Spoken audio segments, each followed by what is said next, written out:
Barcelona is a city on the coast of northeastern Spain. It's also the second most populous municipality of Spain, and it has about a population of around 1.6 million people. Why am I telling you that? Because in this video, I'm looking at the fearless Barcelona. Let's get it.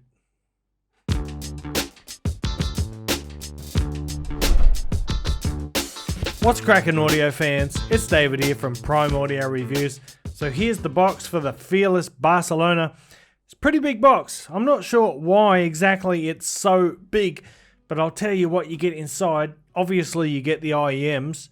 You also get a little carrying case like that. You get your detachable cable, of course, and you get a pretty decent selection of silicone ear tips.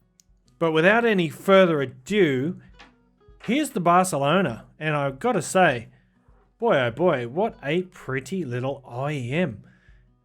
Look at that. Doesn't it? It looks quite premium, doesn't it? Changes from blue to green depending on the angle of the light. It's really nice. But I'm getting ahead of myself, as usual.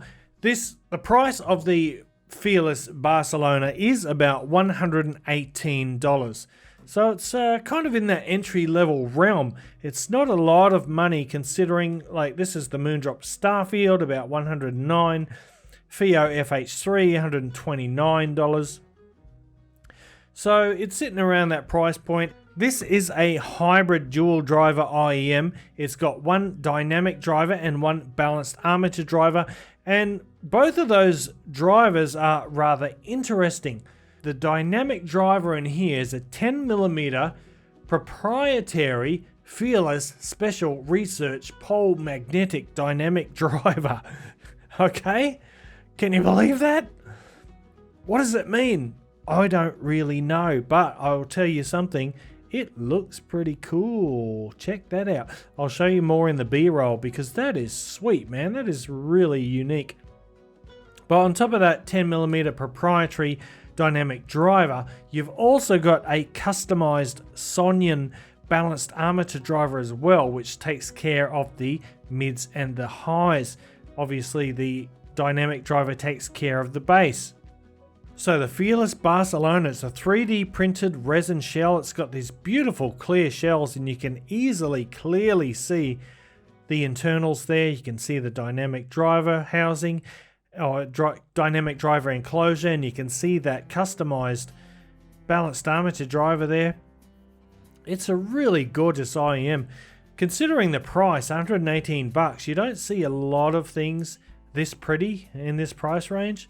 And then on top of that, you get a pretty nice cable as well. You get an 8-core SPC cable. It handles beautifully. It's a nice braided cable. It's got these chunky aluminium components with a chin slider. So in terms of just pure physical build, you're already getting more than your money's worth. But enough with all that. Let's get right into the sound. How does the Barcelona sound? And I gotta tell you, man, look, I don't know why these aren't being talked about more, to be honest. This is a bit of a sleeping dragon. It's not a class leading IEM. It's not going to blow the socks off anything in its price range, but I think it is very competitive at its price point. It is a beautiful IEM and it sounds good, and I'll tell you why. First of all, let's put up the graph. And looking at that, you'd probably thinking, holy crap, this is one hell of a bass head IEM. And I wouldn't blame you for thinking that, but you would be wrong, in fact. It does definitely have an elevated sub bass, but it is not a super bass emphasized IEM. In fact, the mid bass is pretty tame. It's not that far above neutral, if I'm being honest. Yes, it does have an elevated sub bass, but it is a fast bass. It's very well controlled. It's got very little distortion. And just let's have another look at it because it's beautiful. Check that out. Man, I love these shells. Anyway, it's a pretty snappy bass. It is not that huge in terms of quantity, but it is a quality bass. It's got some nice texture. It's got pretty good definition and speed. And then moving into the mid-range, the Barcelona has got, you know what, for such a warm tonality, it's got really good clarity and resolution in the mid-range. Vocals are actually quite prominent, they're quite forward, and that's due mainly to that 5 kilohertz peak that you see in the graph there. And that adds a lot of clarity, but what it also does, it brings out a lot of detail in the mid-range. It's quite a resolving IEM, it's very impressive in that regard. And on top of that clarity and resolution, you also get a really nice, authoritative, powerful bass as well. So far I'm liking this IEM. Like I said, vocals are nice and articulate, they're forward, they're fairly, there's a lot of vocal presence there, a lot of vocal sheen going on, and there's a lot of, you'll pick up a lot of nuance and details in the mid-range as well, so pretty good. And then we have the treble, and there's a little bit of a emphasis on the lower treble, like obviously that 5 kilohertz, but you'll see after about 7 kilohertz it falls off fairly quickly, and that is kind of similar to the Moondrop or the Harman Target or the VDSF, the Virtual Diffuse Sound Field that Moondrop tunes most of their IEMs along. But the main points about the treble are it is very smooth. There's absolutely no sibilance. It's not an edgy or harsh treble whatsoever. So if you are sensitive to high frequencies and treble, I don't think you would have any problem with these whatsoever. But at the same time, these have a really good level of detail retrieval. Like really good. I would say as good at least as the Moondrop Starfield.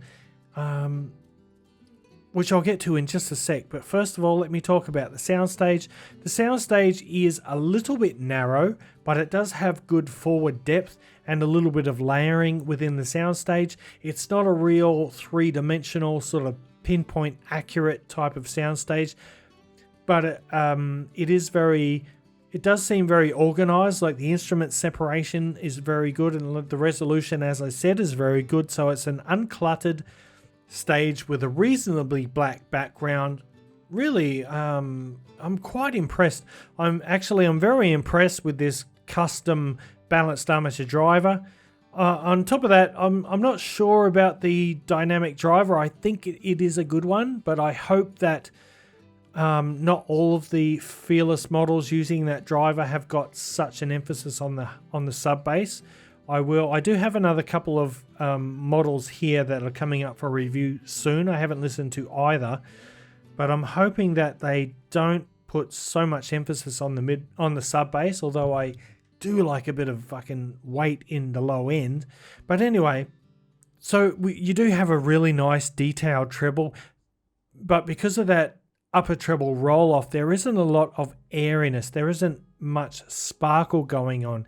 In fact, it could use a little bit more liveliness in the high frequencies, but apart from that, there's really not a lot to complain about, especially if you're treble sensitive. So overall, this is a great sounding IEM, and I think it delivers pretty solid product for the $118 I should say, asking price. You know what I mean? So let's do a couple of quick comparisons now, and I'll start with the Moondrop Starfield.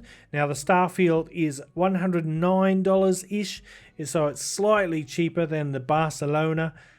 Now of course the main difference here is the Barcelona has a significantly more emphasized sub bass.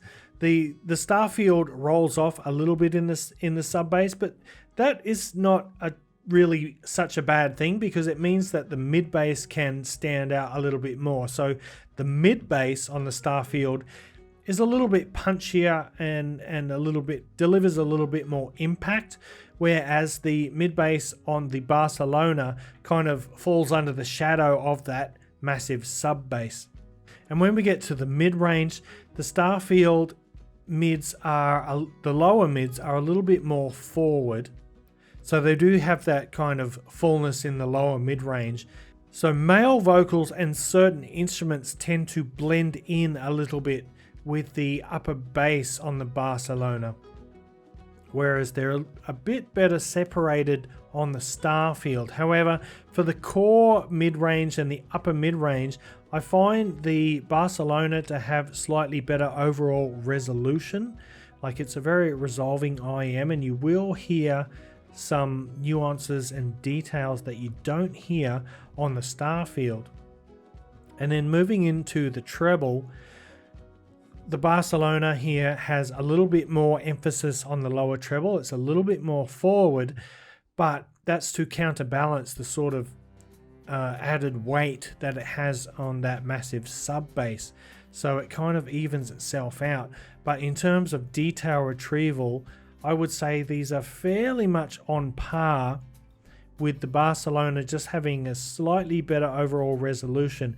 In terms of details as such, they're pretty even.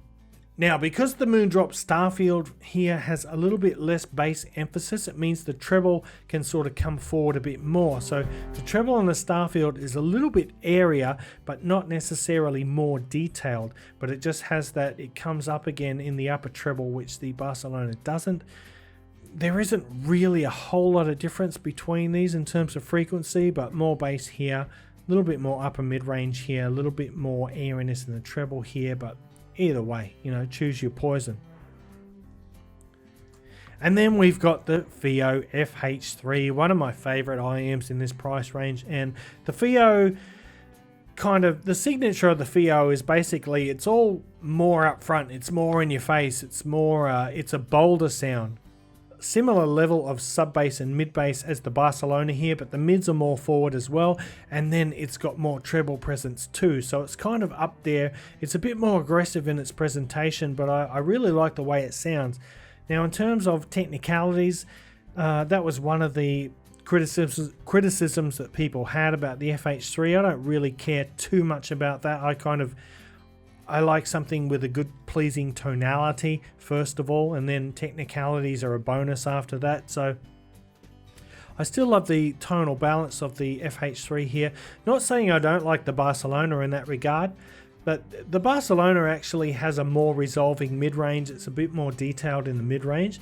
However, in overall detail and micro detail, the FiiO handles itself very well, because it does have that extra presence in the upper treble, which is where a lot of that, you know, detail articulation resides. At the end of the day, if I had to choose, I would probably still go for the FiiO here, but remember that this is about $129, so it's another, you know, $11 more than the Fearless Barcelona here. And you know, if noise isolation is a thing, then man, these do a really good job. Like, according to the documentation, it says about minus 23 decibels of noise reduction, and I tend to believe that. So if you're a live musician or a DJ or a content creator, maybe that noise isolation might be something that's very valuable to you, and if so, then the Barcelona is a good deal. But enough with those comparisons. I'm going to wrap it up. That is the Fearless Audio Barcelona, and I like this IEM. It's beautiful. It's got a nice sub bass. It's got a nice clarity in the mid-range, lots of detail. It's got forward present vocals, and a soft, non-fatiguing, but not the most exciting treble out there. But overall, you know, this is a pretty good IEM, and I think it deserves a little bit more attention. So I'm going to wrap it up there, guys. If you like this video, give it a thumbs up, Parfam audiophile style. If you're new to the channel and you want to see more shit like this in the future, go ahead and hit that subscribe button. And until next time, I'll see you later.